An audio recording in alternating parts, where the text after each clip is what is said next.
minimally invasive heart procedure is adding years onto patients' lives, and cardiologists say it's just the tip of the iceberg when it comes to the future of heart health care. In this month's Your Health Matters, 7 in 4's Melissa Smith shares the story of one woman who says the procedure gave her a new lease on life.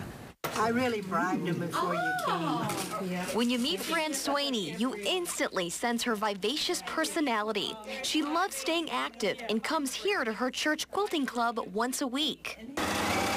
We make charity quilts, and since 2012, we've made almost 500. She still does all of her own grocery shopping and even makes time to spend with her family.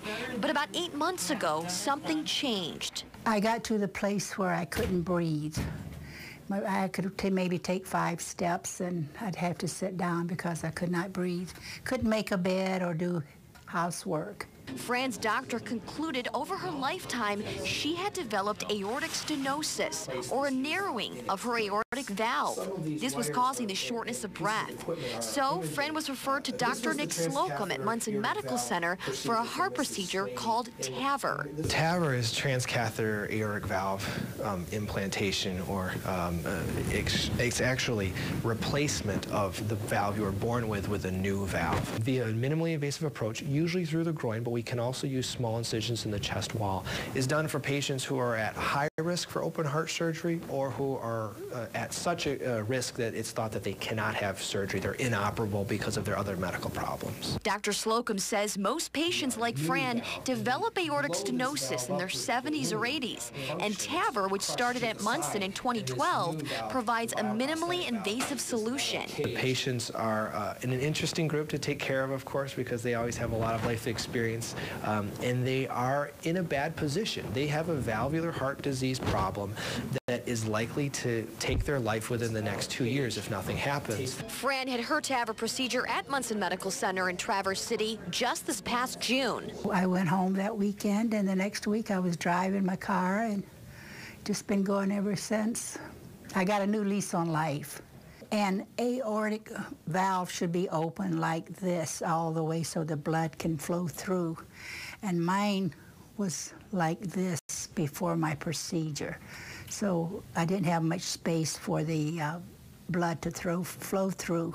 So this does add time to their life for sure, and it also changes the quality of their life. Fran says the effects of TAVR were immediate, and now she just has cardiac rehab twice a week until the middle of September. I could breathe, yeah. When did you notice that? As soon as you came out? As soon as I woke up. She's regained her active lifestyle and even her sense of humor. Well, I was a little nervous because I thought, how can you get that little metal crown up into an artery to go into my aortic valve?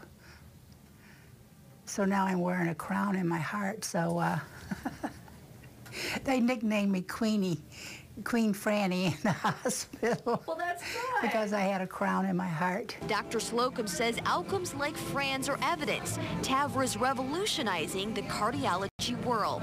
This is actually the tip of the iceberg about minimally invasive heart valve, minimally invasive heart surgery, to be honest with you, and moving patients off of big operations that were difficult to recover from, and moving them to more minimally invasive approaches that they recover better from. In Traverse City and Benzie County, Melissa Smith, 7 in 4 News. Queenie, I love that. Yeah, beautiful quilts too.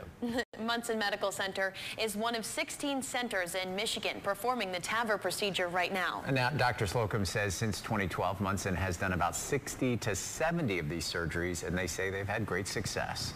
If you'd like more information on TAVR, we've posted a link on our website. You can find it at upnorthlive.com.